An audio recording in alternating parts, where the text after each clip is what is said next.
지난주에 우리는 베드로가 그렇게 신앙 고백을 했음에도 불구하고 예수님이 십자가를 지시고 죽음을 당할 거다라고 하는 이야기에 대하여 그러면 안 된다라고 말리면서 예수님으로부터 사탄이라고 하는 그런 어떤 질책을 받는 장면을 봤습니다. 그리고 사실 그게 우리가 예수님을 혹은 교회를 다니는 목적의 모순된 모습을 보여주죠. 우리는 하나님을 믿는 믿음으로 다니고 주님을 따르고자 하는 제자로 다니는 것이 아니라, 신앙생활하는 것이 아니라 결국은 내가 나에게 하나님의 어떤 존재여야 되는가, 예수님을 따른다는 것이 나한테 무슨 유익이 있는가, 그것으로 판단하고 있다는 거죠. 그래서 그랬을 때는 아무리 하나님을 믿고 주님의 제자를 따른다 할지라도 때로는 그런 모습이 주님을 대적하는 사단의 모습일 수도 있다라고 하는 것입니다. 그런 이야기들로 쭉 진행이 되다가 예수님을 따르는 사람의 삶이 어떤 것인가를 17장 마지막은 뜻밖으로 결론을 내린다고 말씀드렸어요. 어떤 이야기냐면 자기에게 주어져 있는 신앙의 자유가 있으나 다른 사람을 위하여, 특히 이웃을 위하여 혹은 어떤 사람들을 위하여 다 사용하지 않아야 된다. 자유를 한계를 가져야 된다 라고 하는 것이, 그것이 예수를 따르는 사람들의 삶의 태도이다. 이렇게 17장의 결론으로 이야기를 했습니다. 오늘 18장은 전체적으로 한마디로 얘기하면 하나님의 나라 혹은 교회 혹은 천국 혹은 가정 혹은 우리가 살고 있는 삶의 자리가 과연 그 공동체는 어떠해야 되는가, 그것에 대해서 이야기를 하는데요.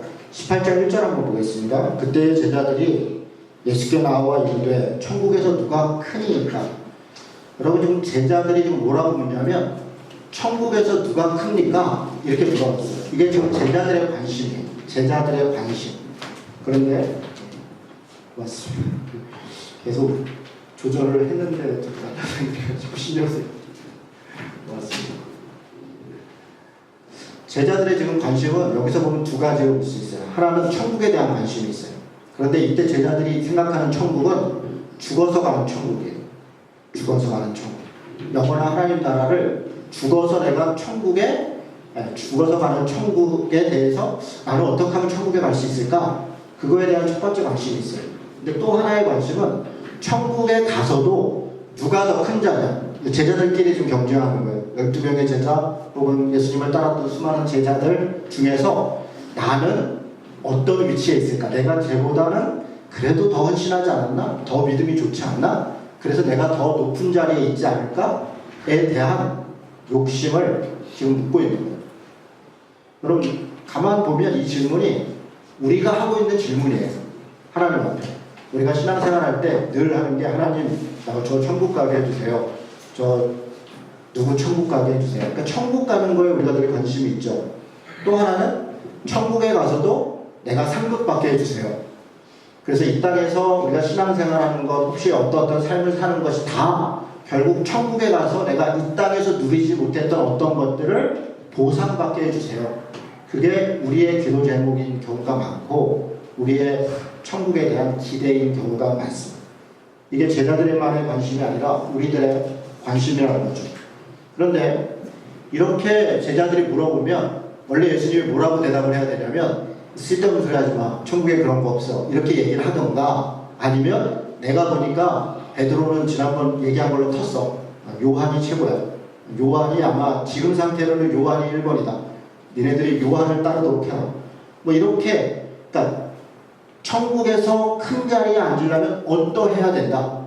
뭐 주일 예배 잘 드려야 되고 11조 잘해야 되고 전도를 몇 명 해야 되고 이런 식으로 뭔가 어떤 걸 해야 된다. 혹은 자신의 것을 누구에게 나눠야 되고 정의를 위해 얼마나 일해야 되고 어떤 그런 것들, 이런 대답을 해야 되는 것이 마땅한데 질문에 대한 답변은, 근데 예수님은 뜻밖의 답변을 하죠.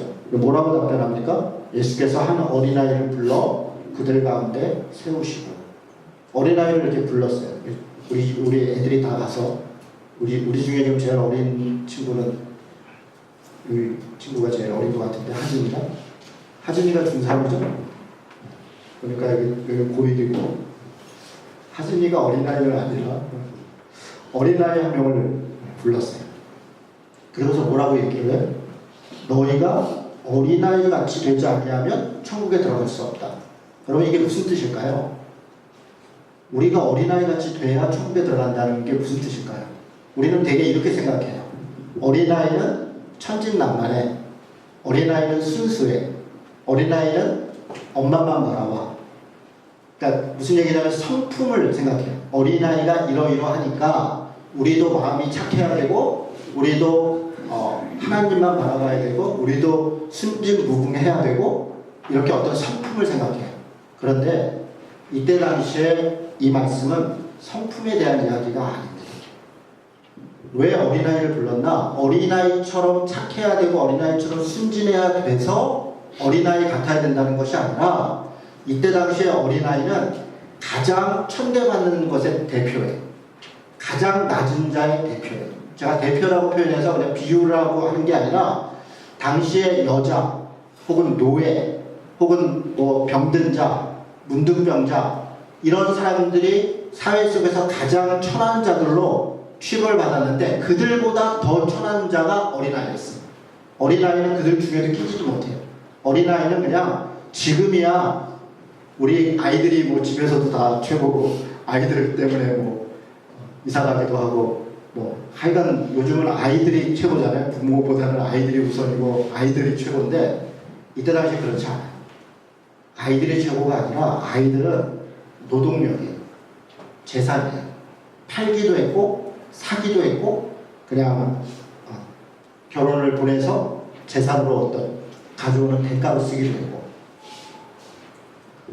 왜 어린아이를 얘기했나? 성품을 얘기하는 게 아니에요. 실제로 어린아이와 같지 아니하면 천국에 들어갈 수 없다. 지금 제자들은 뭘 물었냐면 천국에 가면 누가 큰 자입니까? 이때 이 크다라고 하는 것은 누가 돈 많은 자입니까? 누가 부자입니까? 누가 권세를 가진 자입니까? 누가 장수합니까? 사실 우리가 생각할 수 있는 그런 소위 복을 얘기합니다. 이 시대에는 예수님 시대에는 지금 시대도 마찬가지지만 하나님 앞에 복 받았다고 하는 사람들은 소위 성공한 사람들이라고 생각했어요. 나중에 이제 부자 청년도 나오는데요. 이제 넘어가면서 그런 사람들이야말로 하나님 앞에 복 받은 사람들이고 큰 자라고 생각했어요. 그런데 그런 질문에 지금 의도를 갖고 물어보는 질문이잖아요. 제자들이 지금 누가 큰 자입니까? 라고 물어볼 때는 천국에 가서 누가 더 잘 섬기는 자입니까? 누가 믿음이 좋아서 주님을 더 닮은 사람입니까? 이런 의도로 물어본 게 아니라 천국에서도 차별이 있다고 생각하는 거예요. 누군가는 다스리고 누군가는 다스림을 받고 누군가는 더 높은 위치에 있고 누군가는 더 낮은 위치에 있고 그렇다라고 생각을 한 거예요. 그래서 누가 더 많은 걸 갖겠습니까? 거기에 대한 정확한 답변은 예수님과 같은 답변이야말로 정말 좋은 대답이죠. 천국에서 능력, 천국에서는 어떤 권세, 그런 것은 어린아이와 같은 이런 아이들이 가장 높은 자리에 있는 것이다. 이렇게 얘기합니다. 가장 낮은 자리로 가지 않고 가장 낮은 자리에 처하는 것 자체를 그것을 당연시 여기지 않는다면 천국에 갈 수 없다는 것. 이 말은 참 우리를 심각하게 합니다. 사실 우리 중에 이 시대의 어린아이 같은 사람은 제가 볼 때는 거의 없는 것 같아요. 저를 포함해서. 우리 시대의 가장 낮은 자리에 처한 사람이 우리 중에는 거의 없어요. 물론 이 이야기를 듣고 있었던 예수님 시대에도 예수님의 이야기를 들었던 모든 사람이 다 어린아이 같은 자리에 위치해 있었던 건 아니에요. 12제자가 그렇다고 그 이후에 어린아이같이 가장 낮은 자리에 삶을 살았던 것도 아니에요. 그럼 무엇을 얘기합니까? 가장 고통과 가장 어려움 가운데 있는 사람들의 그 마음이 곧 신자된 자의 마음이라. 그게 우리 삶의 지향이에요. 그래서 예수님은 이 뒤에 한번 얘기하지만 사실 섬기는 자에 대해서 얘기할 때 우리는 이렇게 생각해요. 리더십을 얘기할 때 뭐라고 얘기하냐면 소위 섬김의 리더십 이렇게 얘기해요. 근데 이 이야기를 할 때도 우리는 섬김에는 별로 관심이 없어요. 리더십에 관점이 있어요. 섬기면 리더가 돼. 어린아이가 되면 높은 사람이 돼. 나누어주면 더 갖게 돼. 결국 우리의 모든 관심은 더 갖게 되고 더 높은 자리에 있고 더 큰 지도자가 되는 것에 관심이 있어요. 나머지가 다 도구라는 거예요. 이거 하면 그렇게 돼. 이렇게 얘기를 하고, 교회 안에서 행해주는 리더십들도, 리더십에 대한 강의나 교육들도 결국은 높은 자리 가라, 더 잘 돼야 된다 라고 하는 것에 초점이 있어요. 그런데 예수님의 말씀을 가만히 보면요, 예수님은 뒤에다가 초점이 둔 게 아니에요. 섬기는 게 리더다. 섬기는 것, 그것이 높은 것이다. 섬기는 것이 높은 것이다. 어린아이가 그 권세를 갖는 것이다. 이렇게 얘기해요. 완전히 관점이 달라요. 오히려 너희가 더 잘 섬겨라. 그래서 예수님 자신이 그걸 보여줘요. 이 땅에 오셔서 제자들하고 같이 다니면서 나를 따라와라, 뭐 이렇게 그런 식으로 가자. 계속 섬겨요. 배신해도 또 섬기고, 도망가고 또 따라가고, 베드로처럼 엉뚱한 소리 해도 끝까지 사랑하고, 끝까지 죽을 때까지, 죽어서도 다시 부활해서도 자신을 배신했던 제자들을 또 찾아가요. 가서 하나님이 너희를 사랑한다. 그렇게 얘기를 하죠. 끝까지 그렇게 하시는 거예요. 우리는 예수님을 이 땅에서 마치 슈퍼스타처럼, 그래서 무슨 뮤지컬 같은 데 보면 슈퍼스타 지저스 크라이스트 이런 뮤지컬도 있어요. 물론 의미야 알겠어요. 예수님이 슈퍼스타와 같은 삶을 살았다. 그렇죠. 그런데 그 실제 삶은 우리가 생각하는 그런 영광스러운 혹은 성공적 삶이 아니었어요. 예수님의 삶은 사실 우리 중 누구도 흉내낼 수 없는 그런 가장 낮고 가장 비참한 그런 삶이었어요. 21장에 가면 예수님이 예루살렘으로 입성을 해요. 들어가요. 많은 사람들이 예수님이 들어오시는 그 나귀를 타고 오는 데다가 이 종려나무가지 깔면서 산다를 막 외쳐요. 그런데 정작 예수님은 뭘 타고 오시냐면 어린 나귀를 타고 들어가시고, 백마를 타고 가는 게 아니고요, 대단히 힘있는 무슨 마차를 타고 가는 것도 아니고 어린 나귀를 타고 사실 굉장히 볼품없고 초라하게 들어가고 있는 거예요. 사람들은 그 초라하게 들어오고 있는 예수님을 초라하게 보질 않아요. 왜냐하면 자신들 안에 이미 예수님에 대한 자신들이 믿고 싶은 모습이 있어요. 예수님은 메시아야, 예수님은 구원자야, 예수님은 세상을 통치할 분이야. 그래서 그 나귀가 보이는 게 아니라 예수님에 대한 어떤 환상이 보이는 거예요.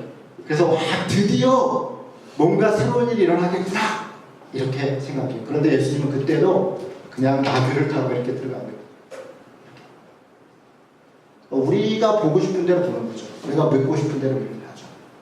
교회에서 행해지는 많은 리더십 교육들이 되게 자신들이 하고 싶은 욕망을 성경의 구절들을 이용하여서 정당화하고 있는 것이죠.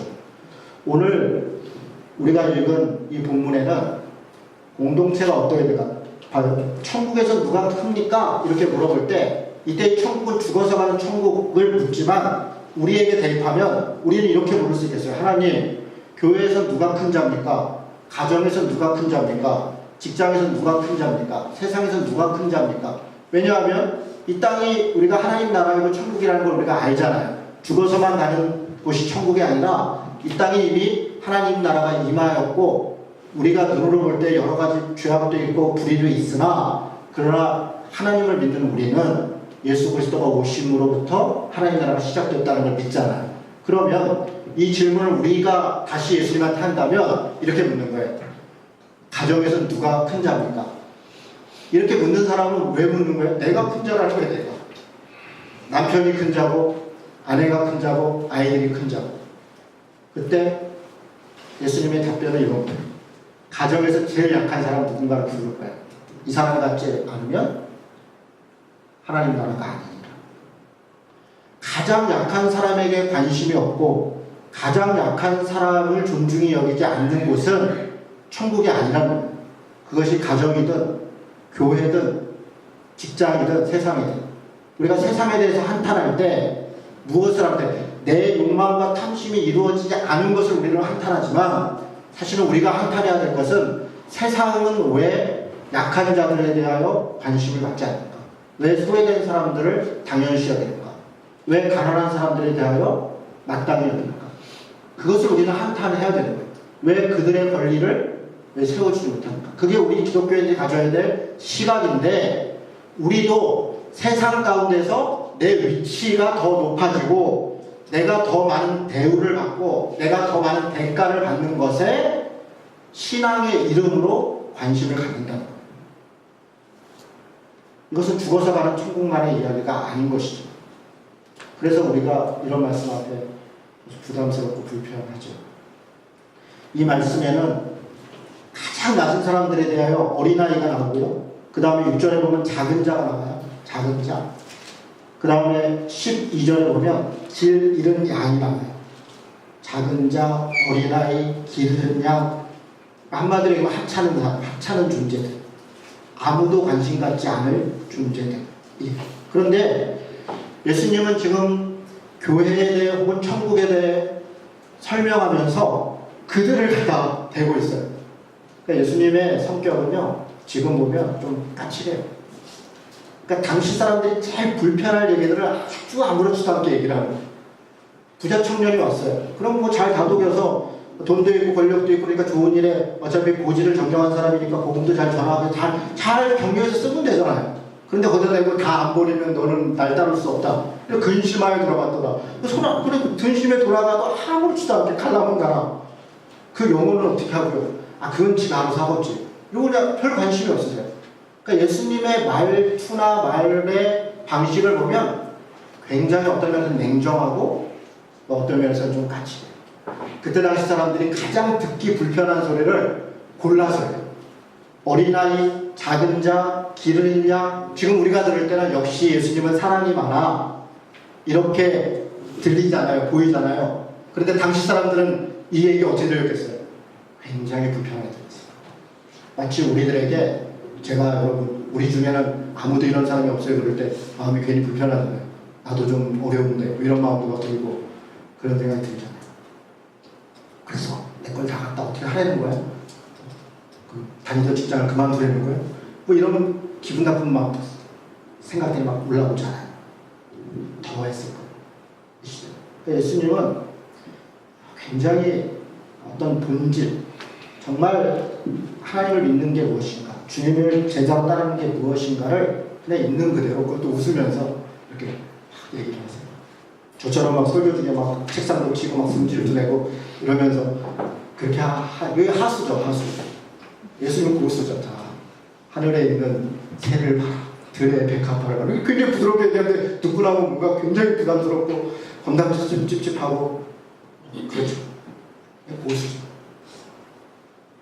그렇게 이야기를 하고 있어요. 그러니까 관심이 도대체 어디로 가 있는가인 것이죠. 그럼 우리는 어디에 관심이 있는가 생각해 봐야죠. 사실 뭐 저에 대해서 하는 얘기죠. 최근에 우리가 이제 오늘도 의논하겠지만 교회 설립과 관련돼서 이야기를 하다가 지난주에 운영위원회에서 운영위원들께 제가 저 근로계약서 써주세요 이렇게 부탁을 했어요. 처음 듣는 얘기인 거죠. 우리 운영위원들도 목사를 근로계약서 써주려면 어떻게 써야 되나, 사용자는 누군가, 어떻게 써야 되나, 그 고민이 당연히 있는 거예요. 그리고 법적으로도 여러 가지 복잡한 부분이 있어요. 실제로 그 얘기를 제가 페이스북에 짧게 올려놨어요. 우리 운영위원들이 좀 당황해 하시더라. 저는 그냥 별 생각 없이 올려놨는데 수많은 댓글이 달렸어요. 그래야 하면 아니 됩니다. 목사의 권위를 해쳐서는 안 된다. 목사가 노동자냐? 목사가 장사꾼이냐? 등서부터 줄줄줄줄 이렇게 달렸어요. 근데 한번 생각해 보시죠. 목사가 노동자면 안 됩니까? 목사는 장사꾼이면 안 됩니까? 목사는 월급 받으면 안 됩니까? 여러분, 제가 매주 하는 건 아니지만 오늘 아침에 와서 이렇게 청소를 하고 땀을 흘려, 제가 이렇게 설교하는 모습을 보는데 고상하잖아요. 제가 막 땀 흘리고 청소하고 있는 걸 한 번도 못 보셨죠? 저희 집에서 제가 설거지를 제가 도맡아 한다는 건 아무도 모를 거예요. 그죠? 도맡아 하는 정도가 아니라 얼마나 우리 집이 얼마나 웃기냐면요. 제가 집에 안 들어가서 자기들끼리 밥 먹었어. 근데 설거지는 아무도 안 해요. 그 제가 이 아들들아 너네 니네가 밥을 그래 안 그래? 내가 같이 먹어서 내가 하는 건 내가 괜찮다니까. 근데 내가 없었어. 근데도 설거지를 안 해. 왜냐면 내가 해야 된다고. 그래서 제가 분소리를 안 하고 해요. 제가 해야 될 거니까. 제가 그게 억울하다고 말씀드린 게 아니라 당연하다고 했습니다. 당연하다. 그러니까 가족의 이름으로서 각자가 해야 될 가정을 이루는데 역할이 있는 거잖아요. 그걸 다 왜 여자만, 그러니까 소위 그 여성, 제가 뭐 많이 길어질까 봐 여성의 역할이 있다라고 생각하는 분들은 진짜 거꾸로 태어나봐. 정신을 차려. 여성이 부엌 일 하려고 역할을 부여받고 사명으로 민족적 사명, 뭐 가정적 사명을 갖고 태어났어요. 그런 게 아니에요.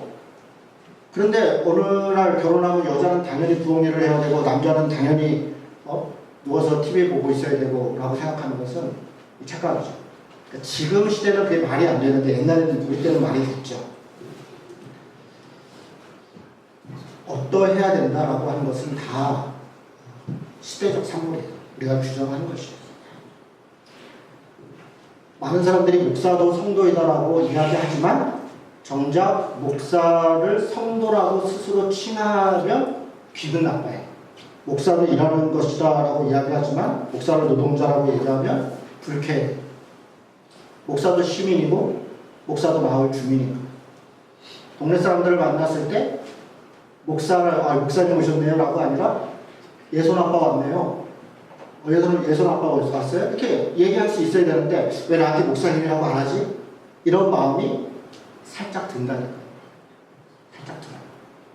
그게 우리가 가지고 있는. 선생님들 어떠세요? 교수님들 어떠세요? 어디 가서 내가 교수인데 좀 알아줬으면 하는 마음이 살짝 들지 않아요? 그게 우리 안에 있는 욕심, 욕망. 사실 그게 나예요. 그게 나예요. 그런 모습들 안에 우리는 끊임없이 싸워야 돼요. 내가 아직 모르겠어. 내가 여전히 뭔가 이렇게 존중받기를 원해요. 사람을 존중하지 말자는 건 아니에요. 그러나 우리는 지위를 존중받으려고 하죠. 돈을 존중받으려고 하죠. 권력을 존중받으려고 하죠. 이런 부분에 대하여 예수님은 지금 정확히 뒤집어 어린아이와 같아야 된다.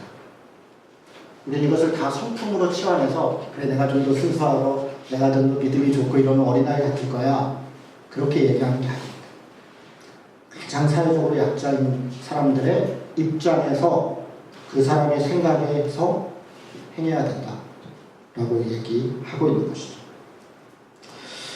어린아이를 영접해야 된다고 하는데요. 어린아이를 영접하는 것은 여기서 한 가지 더 이야기를 하면 그 어린아이를 받아들이는 태도만을 얘기하는 게 아니에요. 여기 좀 뭐라 하냐면 얘기를 내 이름으로 이렇게 내 이름으로 어린아이 하나를 영접하면 곧 나를 영접한다. 자, 잘 들으셔야 돼요. 우리가 신앙생활하는 이유는 예수님처럼 살자고 하는 거예요. 나는 죽고 우리가 세례받을 때 물을 뿌리잖아요. 나는 죽었다는 거잖아요. 내 탐욕과 욕심은 죽고 그리스도로 산다는 거잖아요. 그리스도를 위해 산다는 거잖아요. 어린아이를 영접하는데 그래 내가 성품이 좋으니까 내가 착하니까 내가 의협심이 있으니까 내가 정의로우니까 내가 윤리적이니까 그래서 내가 가난한 사람들과 함께하고 가난한 사람을 도와야 돼 라고 이야기하는 것이 아니라 내 이름으로. 왜 내 이름으로 얘기를 했어요? 우리 인간이 그럴 수 없는 존재라는 거예요. 우리가 어린아이와 같이 머릿속에는 알아요. 그런데 실제로 그럴 수 없어요. 죄인. 우리는 여전히 욕망과 욕심 가운데. 그래서 하나님 앞에 내가 죄인, 내가 그럴 수 없는 존재입니다 라고 하는 자기 존재에 대한 부정, 자기 존재에 대한 변화와 끊임없이 싸워야 돼요. 주님의 이름으로 주님이 이 뒤에 보면 이렇게 달란트 비유가 나오잖아요. 10,000달란트 빚진 자와 100데나리온 빚진 자. 내가 10,000달란트 빚진 자. 우리는 이런 비유를 볼 때 즉흥적으로 나는 100데나리온 빚진 자야. 그러니까 그냥 누구 빚진 사람한테 내가 용서하며 살아야 돼. 내가 10,000달란트 빚진 자라는 거야. 내가.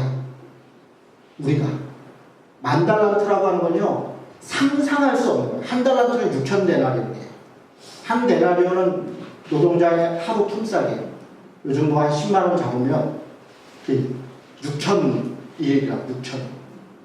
한 달란트가. 근데 10,000달란트라니까 이걸 또 열심히 계산하면 이거 계산하지 말라는 거예요. 그러니까 엄청나게 나쁜 놈이다. 엄청나게 용서받은 사람이다. 이런 얘기를 하는 거예요. 70번씩 7번씩 그러니까 490번이래. 그 계산하지 말라는 거예요. 끝까지 용서해야 된다. 끝까지. 지금 그런 우리가 내 이름, 주님의 이름을 의지하지 않고는 하나님에 대한 믿음으로 전적인 자신의 죄악을 내놓지 않고는 어린아이 같지 않은 조그만 그 어린아이 하나도 받아들일 수 없는 그런 존재라는 거예요. 그래서 이것은 태도를 얘기하는 게 아니라 왜 어린아이를 받아들이니까 동기와 목적을 얘기하는 거예요. 어린아이를 받아들이면 내가 좀 더 착한 사람으로 보이겠지. 내가 어린아이를 도와주면 저 사람은 괜찮은 사람이라고 인정받겠지. 이게 다 우리의 동기, 우리의 목적이에요. 마치 우리 지난번 사랑에 대해서 말씀을 볼 때 내 몸을 다 불사르게 내주고 내 것을 다 내어준다 할지라도 사랑이 없으면 아무것도 아니에요. 우리가 무엇을 한다 할지라도 주님의 이름으로 행하는 것이 아니라면, 주님 앞에서 그 은혜로 행하는 것이 아니라면 아무것도 아니에요. 여러분, 이런 이야기들을 깊이 들어요. 작은 자 한 명 실족하게 해서 안 된다. 여기 중요한 말씀 7절에 보니까 실족하게 하면 일이 없을 수는 없다. 이렇게 얘기해요. 그러니까 이 말이 사실 어떤 면에서 우리한테 위로가 돼요. 저는 이 말이 위로가 되더라고요. 이번에 말씀 준비하면서 제가 수많은 사람을 실족시키거든요. 제 아내는 아마 실족한 거로 저는 연자맷돌 정도가 아니라 바다에서 지금 아예 그냥 가라앉아 있어야 돼요. 제 아내 한 사람을 제가 실족시킨 거는 우리 애들한테 제가 상처를 준 걸 생각하면 아마 저는 이미 뭐 100번을 바다에 빠졌어요. 나올 생각을 말아야 돼요. 그런데 왜 이 말이 저한테 위로가 됐냐면 실족하게 하는 일이 없을 수는 없다. 우리가 살다 보면 서로를 상처 주기도 하고 때로는 실족하기도 하고 때로는 상처받기도 하고 그런데 실족하게 하는 그 사람에게는 화가 있다. 이 말을 알아요. 실족하게 할 수 있지만 돌이켜야 된다는 거예요. 돌이켜야 된다. 회개해야 된다. 그걸 당연히 여기고 그래 나 원래 그런 놈이야. 아빠가 뭐 아들한테 그럴 수도 있지. 뭐 남편이 아내한테 그럴 수도 있지. 그럴 수도 있는 게 아니죠. 잘못한 거죠. 잘못한 거. 그것을 우리가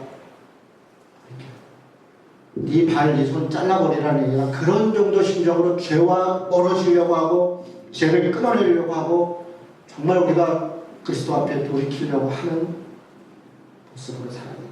그렇게 가야 된다. 이 이야기를 하고 있는 것이죠. 10절에 보니까 삼가 이 작은 자 중에 하나도 업신여기지 말라.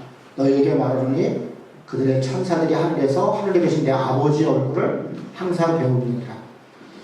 여러분 12절부터 보면 길을 잃은 양이 있어요. 그러면 이제 한 마리 잃은 양을 찾아서 온다는 거예요. 한번 생각해 봅시다. 작은 자는 왜 실족했을까? 작은 자가 좀 실족한 거예요. 힘있고 돈 있는 사람이 실족한 게 아니에요. 작은 자들이 실족했어요. 어린 양이, 길 잃은 양 한 마리가 길을 잃었어요. 이들은 왜 실족하고 왜 길을 잃었을까요? 왜 그랬을까요? 오늘 10절에 왜 그랬는지를 이야기하는 거예요. 뭐라고 얘기해요? 하나도 업신여기지 말라. 누군가가 그 작은 자를 업신여긴 거예요. 잘 들으셔야 돼요. 누군가가 그 양을 업신여긴 거예요. 업신여겼다는 게 뭐예요? 차별했다는 거예요. 배제했다는 거예요. 혐오했다는 거예요. 폭력을 행사했다는 거예요. 그들의 권리를 무시했다는 거예요. 업신여긴 사람인데 생명인데 어린아이니까 에이 니까지 게 작은 자니까 아유 저런 정도야. 양 한 마리 찝니다. 그렇게 우리가 그를 아무렇지도 않게 배제하고 차별하고 혐오했다. 우리 주님의 제자라고 하겠습니까? 아니면 그 난민으로 그 멀리 찾아온 사람들을 업신여기지 않고 어떻게든지 함께 좀 살아보자. 정할 수 없어서 정말 미안한 마음으로 우리가 도저히 감당할 수 없으니 정말 미안하다. 막 그렇게 미안한 마음으로 혹시 못 도와주세요. 그렇게 하는 사람을 하나님의 제자로 했습니다. 이 말씀대로라면 작은 자, 길을 잃어버린 양, 어린아이 이를 누가 업신여기고 있는 겁니까? 분명히 말씀이 산상수훈도 그렇고 이런 말씀들이 우리가 다 읽고 신자를 읽는데 왜 우리는 그렇게 하는지 정말 이해할 수가 없어요. 정말 이해할 수가 없어요. 그리고 그걸 너무 당연히 우리나라가 이슬람이 된다고요?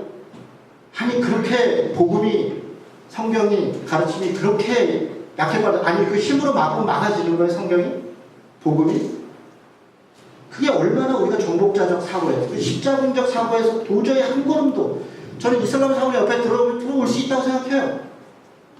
종교의 자유가 있는 거. 우리가 이슬람 국가에 가서 복음을 전하기 위해 애를 쓰는 것처럼 그들도 자신들의 종교를 전하기 위해 애를 쓰는 것 자체를 힘으로 폭력으로 막는 것이 어떻게 그게 신앙적이라고. 우리는 그들을 사랑으로 대해야 되고 사랑으로 그들에게 복음을 전해야 될 것인데 어떻게 이슬람 사람들은 절대 들어오면 안 돼. 그들의 음식도 먹으면 안 돼. 그것이 어떻게 정당화되냐. 저는 정말 이해할 수가 없어요. 그게 기독교이고 그게 가르침이라면 정말 저는 기독교를 믿고 싶지 않아요. 제가 보는 성경의 가르침은 전혀 그렇지 않아요. 그러니까 우리가 딜레마다. 성경을 읽으면 내가 내 죄를 회개해야 될 거고 내가 돌이켜야 될 것 같은데 교회에 가서 보면 잘하고 있는 거예요. 이 세상에서 성공을 위해 일하고 누구를 차별하고 혐오하고 굉장히 주님을 위해 열심히 살고 있는 것처럼 착각하고 있는 거예요. 업신여기니까 작은 자와 양들이 길을 잃는 것이죠. 차별하고 배제하고 혐오하고 죄인이라서 그렇다고요? 우리 중에 죄인이 아닌 사람 누가 있습니까? 우리가 죄인인 것으로 업신여기고 서로 정죄하기 시작한다면 누가 여기 앉을 수 있습니까? 정말로 죄인이라고 그렇다고요? 양심에 손을 얹고 생각해봐야 돼요. 전혀 그렇지 않습니다. 다 자기의 욕심이에요. 작은 자 중에 하나라도 잃어버린다면 하나님의 뜻이 아니다. 이렇게 얘기하고 있습니다. 그러면 어떻게 우리는 작은 자와 실족한 자를 다시 찾을 것인가? 지금부터 정말 잘 들으셔야 돼요. 여기까지는 제가 사랑에 대해서 이야기를 한 거죠. 주님이 끝까지 우리를 사랑하시고 나중에도 이게 용서도 나오지만 그러나 이것이 옳고 그름 자체가 없다는 얘기는 아니에요. 자, 15절부터는 이런 본문 중에 뜻밖의 얘기가 있어요. 근데 지금 이 구도를 잘 보셔야 돼요.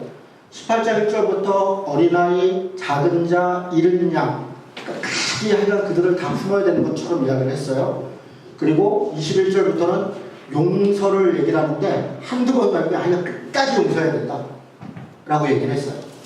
그럼 된 거잖아요. 이 두 개만 연결하면 되잖아요. 작은 자, 어린 양, 뭐 어린아이 기르는 양, 어쨌든 뭐 죄인 된 사람들 끝까지 용서해야 된다. 이러면 얘기가 다 됐잖아요. 이게 복음이다.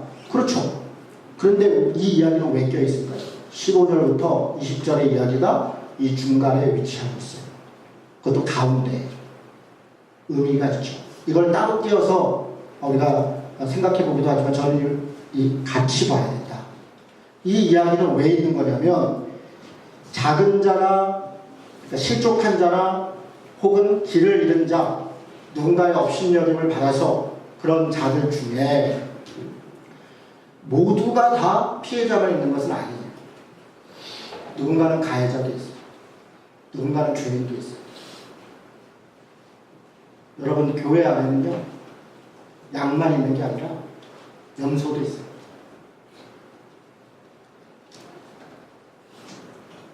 진짜 염소가 있어요.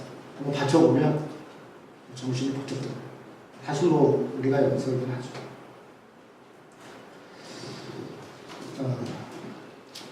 내 형제가 죄를 범하면 이렇게 지금 시작돼요. 어떤 경우에 길을 잃은 사람 자 중에 혹은 작은 자 중에 죄를 범한 자가 있을 수 있어요. 그런데 우리는 죄를 진 자는 당연히 쫓아내자. 죄를 진 자. 당시 시대는 그랬어요. 문둥병자는 그 공동체에 못 살았어요. 그 감람산 너머에 보면 베단이라는 동네가 예수님이 예루살렘에 오실 때마다 베다니에서 주무셨는데 베아니는 슬픔의 땅이라는 말이에요. 슬픔의 땅. 베다니라는 말이에요. 아니가 땅. 이 땅의 배신의 아들이라는 건데 그러니까 소자들의 땅, 슬픔의 땅이라는 단어인데요. 예루살렘에서 마주 보이는 감람산의 건너편, 그러니까 산을 넘어가서 맞은편에 마을이 있었어요.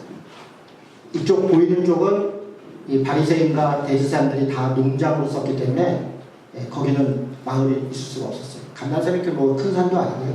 넘어가면 예수님이 거기서 샀어요. 근데 그 베다니는 누가 살았냐면 예루살렘에서 쫓겨난 사람들. 누가 쫓겨난? 문둥병자, 창녀, 죄진 사람들. 이런 사람들이 예루살렘에서 쫓겨나면 그들이 거기서 살았어요. 왜 거기서 살았어요? 예루살렘에서 빌어먹어야 되니까. 예루살렘을 떠나면 먹고 살 수가 없으니까 근처에서 배회하면서 관련돼서 살았어요. 예수님은 그곳에 가서 죽으셨던 거예요. 시몬, 마리아, 마르다는 베다니에 살았던 사람들이에요. 자, 우리는 죄를 지면 당시 시대는 쫓아냈어요. 끝! 당신은 우리랑 같이 끝! 그걸로 끝냈어요. 그런데 여기서는 죄를 지은 사람에게도 다시 기회를 주어야 된다. 끝까지. 절차를 바꾸죠. 첫 번째, 너와 그 사람과만 권고하라. 어떤 사람이 죄를 지은 것을, 어떤 죄가 있는 것을 여러분 스스로 알면 쉽게 설명을 해봅시다. 친구 중에 누군가가 어떤 문제가 생겼어요. 그럼 우리 어떻게 교실에 가서 야 누구 뭐 어쩌고 했대. 그 사실이잖아. 이러고 이제 한 사람 바보 만드는 거죠. 그리고 그러면서 우리는 사실은 내가 좀 으쓱해져. 내가 이런 정도 힘 있는 사람이야. 나를 이렇게 깨끗한 사람이야. 이걸 이제 은연중에 과시하죠. 그런데 성경에서는 죄 자체를 문제를 죄가 없다는 게 아니라 죄가 있을 때 어떻게 됩니까? 혼자 가서 얘기를 해요. 왜 혼자 가라고 할까요? 사실은 내가 틀릴 수도 있다는 것을 얘기하는 거예요. 내가 잘못 볼 수도 있는 거예요. 저는 교회에 앉아있어 보면요. 많은 사람들이 찾아와요. 제가 제법 이름이 알려진 사람이니까 와서 오신 분들이 되게 자기 교회 목사 욕하는 거죠. 우리 목사님이요. 우리 교회 한국에 가요. 제가 다 억울한 얘기를 하고 오셔요. 근데 제가 반응을 어떻게 하냐면 그랬냐고. 그랬나고 그렇게 하고 그러시죠. 그랬냐고. 근데 그분 얘기도 들어봐야죠. 되게 서운해요. 서운하죠. 그분 입장에서. 저는 상담을 그분 잘했다 이렇게 상담하려고 하는 게 아니라 그게 내 목적이 아니라 누군가에 대하여 제가 선입견을 갖고 대하는 것은 그렇지 않아요. 그 사람의 아픈 마음을 공감해 주는 것까지는 제가 할 수 있겠으나 그 사람 얘기도 들어봐야 돼요. 상대 얘기. 우리는 항상 나도 틀릴 수 있다. 이런 걸 전제해야 돼요. 그래서 가서 내가 볼 때 이러저러저러하게 봤는데 어떻게 생각하냐. 난 이거 잘못됐다고 생각하는데 어떻게 생각하냐. 그렇지 않다고 생각하겠죠. 그 상대방. 어떤 경우는 그렇게 해서 돌이키면 얼마나 좋아요. 그러면 그걸로 끝나는 거예요. 돌이키면 끝나는 거예요. 돌이키면 어떻게 하나? 그 용서하는 거예요. 돌이키면 용서하는 거예요. 어느 날까지 용서하나? 끝까지 용서하는 거예요. 또 그러면 어떻게 하나? 또 그러면 또 가서 얘기해보는 거예요. 또 돌이키면 또 용서하는 거예요. 언제까지 해야 되나? 끝까지 해야 돼요. 참 이게 우리에게 지금 말씀하시죠. 그런데 돌이키잖아. 생각이 너무 달라. 그럼 어떻게 해요? 두세 사람이 한두 사람을 데리고 가서 증인으로 삼아. 이것도 왜 그렇게 하는가? 내가 틀렸는가를 또 확증해요. 그러니까 여기 보면 말마다 두세 사람 입으로 말하는 말마다 확증해요. 한두 사람들이 가서 입으로 말마다. 어떤 경우는 내가 맞을 수도 있고 어떤 경우는 이 사람 틀릴 수도 있고 그걸 다른 사람들이 판단해 줄 필요가 있다는 거예요. 그리고 그 판단을 들어야 돼. 내가 생각이 여전히 그렇지 않다 할지라도 성숙한 사람이라면 여러 사람이 그렇게 얘기를 하면 내가 틀릴 수도 있겠구나 라고 자기 자신을 돌아봐야 돼. 그런데 많은 경우에는 또 그래도 내가 옳죠. 끝까지 고집을 하죠. 내가 옳죠. 내 마음대로 할 거야. 그러면 그 다음에 어떻게 해요? 그들의 말도 듣지 않거든 교회에 말해라. 교회라고 하는 건 이런 공적 기구. 교회에 말하라. 이 말이 교회라 그러면 우리가 뭐 전체에게 말하라 이런 얘기는 아니에요. 교회 안에도 기구가 있는 거예요. 치리를 해야 돼요. 치리도 절차가 있어요. 인권이 보호돼야 되고 개인의 존중돼야 되고 여러 절차가 있어야 돼요. 제가 복잡한 얘기는 하지 않겠습니다. 그러나 교회는 사랑하는 곳이고 죄인도 있는 곳이고 우리도 다 죄인이지만 교리적으로나 혹은 윤리적으로 성경의 가르침을 명백하게 혹은 반복적으로 혹은 지속적으로 그것을 잘못을 그대로 행할 때는 바로 잡아야 돼요. 왜 그걸 바로 잡아야 돼요? 그들의 영혼을 구원받기 위하여. 저는 이 말씀을 중하게 들어야 된다고 생각해요. 예수 믿으면 다 구원받아요. 그러니까 아무렇게나 살아도 돼요. 라고 한다면 치리는 필요도 없어요. 그렇다면 치리가 필요 없어요. 고린도전서 5장 5절 6절에 보면 고린도전서에 그 안에서 잘못한 사람들을 내어 쫓아라. 그렇게 해서 그들의 영혼이라도 그들의 육체는 비록 사탄에게 내어줄지라도 그들의 영혼이라도 구원받아야 되지 않느냐. 그 말은 가서 그런 것들을 경험하면서 자신의 잘못을 회개한다면 그들이 구원받지 않겠느냐라고 하는. 그들은 공동체 안에 있었던 사람들이고 믿음을 고백했던 사람들이에요. 믿음으로만 구원받는다라고 하는 말은 믿음이 곧 말이라고 하는 것이 아니라는 돌이켜야 된다라는 것을 이야기해요. 그래서 교회가 바른 치리를 해야 된다는 것을 이야기해요. 교회가 정당한 절차를 가지고 치리를 하는 것을 듣지 않으면 끝까지 그럼 어떻게 해요? 이방인과 세리와 같이 합니다. 이방인과 세리와 같이 하면 남처럼 공동체원이 아닌 것으로 사실 이것도 그들이 그래서 나가서 죽거나 뭐 잘못되거나 낙을 바라는 것이 아니에요. 그래서 그들이 깨닫기를 바라는 거예요. 이 안에서 아무리 이야기하고 아무리 설명하고 절차를 갖고 이야기해도 본인의 옳음을 주장하는 밖에 나가서 이런저런 경험을 하다 보면 깨닫는 날이 오기를 바라는 것입니다. 교회의 모든 치리는 벌을 주는 데 목적이 있는 게 아니라 회복하기 위한 목적, 돌이키게 하는 게 목적입니다. 다음에 기회가 되면 그 부분에 대해서 다시 이야기하겠습니다. 지금 작은 자, 잃은 자 이런 사람들을 끝까지 돌봐야 되고 실족시키지 말아야 된다고 이야기하면서도 범죄한 자에 대해서 어떻게 해야 될까, 무엇이 끝까지 그들을 사랑하고 품는 것인가를 다시 설명하고 있는 거예요. 절차를 가지고 이런 가르침에 저는 귀를 기울여야 된다고 생각합니다. 그러면서 18절은 진실로 너희에게 이르노니 무엇인지 너희가 땅에서 매면 하늘에서도 매일 것이요 무엇인지 땅에서 풀면 하늘에서도 풀리라. 이 말씀 어디서 봤던지 기억나요? 베드로가 신앙 고백했을 때 거기다가 교회를 세운다 그러고 그 교회가 풀면 풀리고 매면 매인다. 그 말을 교회가 풀고 매는 것이 무엇인가? 누군가의 죄를 돌이키게 하는 게 푸는 것이고 누군가가 죄가 있다는 것을 분명히 가르치게 하는 것이 매는 것이다. 죄에 대하여, 왜 죄에 대하여? 하나님의 자녀로 주님의 제자로 우리가 바르게 따르게 하기 위해서 그 권한을 교회가 바르게 행해야 된다는 것을 이야기하고 있는 것이다. 우리는 교회가 매고 풀고 이러고 막 맨날 구원으로만 생각하니까 세상에 대한 뭔가 대단한 그런 이야기를 하고 있는 것이 아니에요. 철저히 우리 자신들에 대해서 이야기해요. 그래서 두세 사람이 기도할 때 하나님 거기서 함께 하실 것이고 그 기도 가운데 응답하실 것이다. 이야기하는 거죠. 21절부터는 간단하게 얘기하겠습니다. 그럼에도 이방인과 세리와 같이 여겼음에도 그가 다시 용서를 구하면, 지금 21절 베드로는 뭐라 그러면 용서해야 됩니까? 몇 번이나 용서해야 됩니까? 이렇게 얘기하고 있다. 얼마나 용서해요? 용서는 잘못을 인정하는 걸 전제하는 거예요. 다시요. 용서라는 단어는요, 자기의 잘못을 잘못으로 인정할 때 주어진 게 용서예요. 인정하지 않을 때 얘기하는 것은 용서가 아니에요. 죄에 대해서 잘못했습니다. 그래서 용서라고 하는 것은 참 어려운 거예요.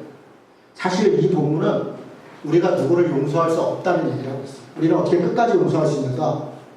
못한다. 그래서 하나님의 은혜로 주님이 우리를 용서하신 것처럼 우리도 내가 다 이해되지 않도록 않아도 마치 범죄한 자가 한 명이 와서 얘기하고 두 명이 와서 얘기하고 교회가 이야기해도 끝까지 자기가 옳다고 고집하는 것처럼 그런 것처럼 우리도 끝까지 누구를 용서할 수 없는 존재라는 거예요. 우리는 끝까지 죄인이고 끝까지 부족한 자들. 그래서 치료할 때도 바른 하나님의 말씀에 대한 권위가 필요한 것이고 용서할 때도 하나님의 사랑이 필요한 것이다.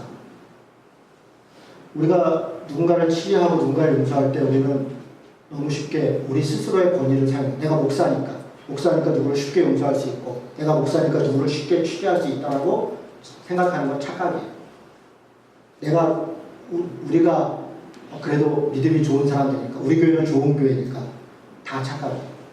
그런 것에는 아무런 권위도 없어요.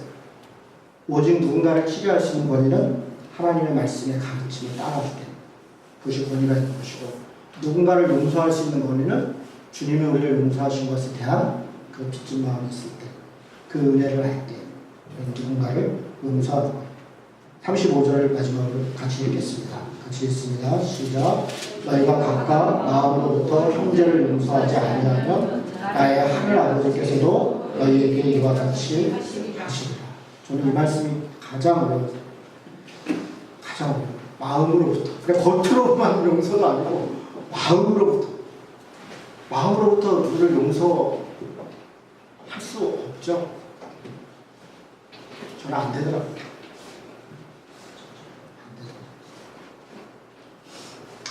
사실 저는 이 말씀의 결론은 그렇게 우리가 할 수 있다. 이렇게. 그래서 우리도 용서합시다. 이렇게 하면 저도 편하고 여러분도 편하고 주님이 우리를 도와주실 것입니다. 이러면 좋을 것 같으나 제가 이 말씀을 묵상하는 결론은 불가능하다.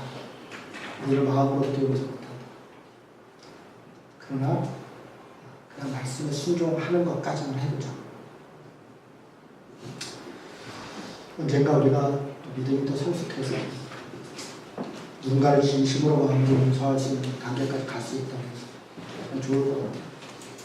여러분이 그런 말씀을 깨닫고 그런 신앙의 성숙함들이 있다면 저한테도 그 지혜를 나눠주실 수 있으면 좋을 것 같습니다.